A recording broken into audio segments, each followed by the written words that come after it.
जय श्रीमान नारायण। भक्त लोग प्रश्न करते हैं कि मंदोदरी का नाम मंदोदरी कैसे पड़ गया, मंदोदरी कौन थी। तो बताना चाहते हैं कि मंदोदरी सुंदरता के खान, सौंदर्य से परिपूर्ण रावण की धर्म पत्नी थी और ये ऋषि कन्या थी। कहा जाता है कि एक बार सभी साधु संत महात्मा खीर का प्रसाद तैयार कर रहे थे। तभी क्या हुआ कि किधर से भी एक सर्प आ करके कढ़ाई में गिर जाता है, और जब कढ़ाई में गिर गया तो सर्प गिरने से कढ़ाई की खीर विषैली हो गई। और ये सब हाल एक मेढकी देख रही थी। मेढकी ने सोचा कि अगर इस खीर को साधु संत महात्मा तपस्वी लोग ग्रहण करेंगे तो फिर ये सभी लोग मर जाएंगे, और मैंने देखा है तो इन सभी की मृत्यु का पाप तो मेरे ही सर चढ़ेगा। परोपकार की भावना से, समर्पण के भाव से मेढकी कढ़ाई में कूद गई। साधु संत महात्मा ने जब कढ़ाई में से खीर भरना चाहा तो उसमें सर्प देखा और साथ ही में मेढकी देखी।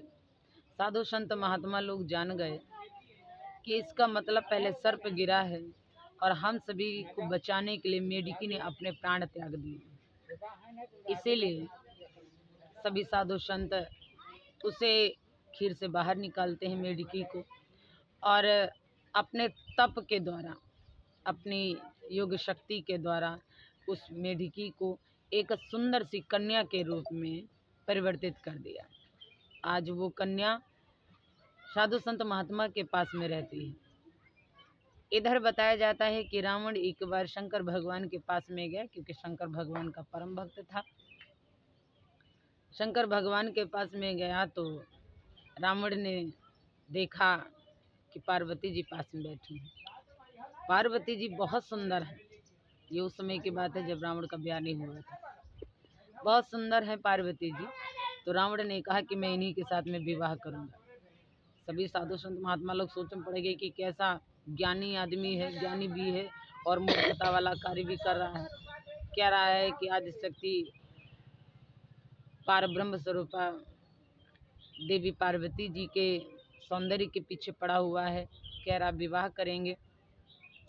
तो साधु संत महात्मा ने विचार करके कहा कि रावण, अगर तुझे पार्वती से भी ज़्यादा सुंदर कोई स्त्री मिले तो विवाह कर सकते हो। तो उसने कहा कि मैं तो सौंदर्य का ही पुजारी हूँ, रूप का ही पुजारी हूँ, इसलिए कोई भी हो, सुंदर हो, जो इसके समान हो, ऐसी हो, मैं उसके लिए विवाह करने के लिए प्रस्तुत हूँ। जैसे इतनी बात कही, साधु संतों ने कहा ठीक है। साधु संत रावण को ले गए अपनी कुटिया में। तो वही जो मेढकी से कन्या के रूप में परिवर्तित किया था मंत्रों के द्वारा, उसी का नाम मंदोदरी रखा साधु संतों ने।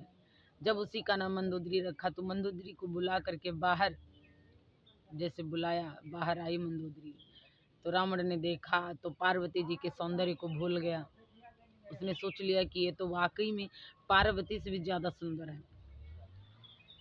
और साधु संत महात्मा ने सोचा कि इससे बड़ा ज्ञानी आदमी और कहाँ संसार में मिलेगा। ज्ञानी भी है, नित्यज्ञ है, क्योंकि रावण का तो स्वर्ग में भी अधिकार था। तो इसीलिए दान रूप में मंदोदरी को रावण के हाथ सौंप दिया और रावण का विवाह मंदोदरी के साथ में हो गया। रावण भी अच्छा था, सुंदर था, थोड़ा कर्म नहीं ठीक थे, बाकी बहुत अच्छा था। कहा जाता है कि लंका की जितनी भी नारियां हैं वो सभी रावण पर फिदा होती थी, मोहित होती थी, चाहती थी कि लंकेश हमारे हो जाए। लेकिन रावण जो सुंदर स्त्री होती थी उसी को देखता था। इसीलिए कहीं पार्वती जी के वास्ते, कहीं मंदोदरी के वास्ते, कहीं सीता मैया के वास्ते, कहीं ना कहीं लोगन की निंदा ही इसको सुननी पड़ी है। तो इस प्रकार से मंदोदरी का जन्म हुआ और रावण के साथ में विवाह हुआ।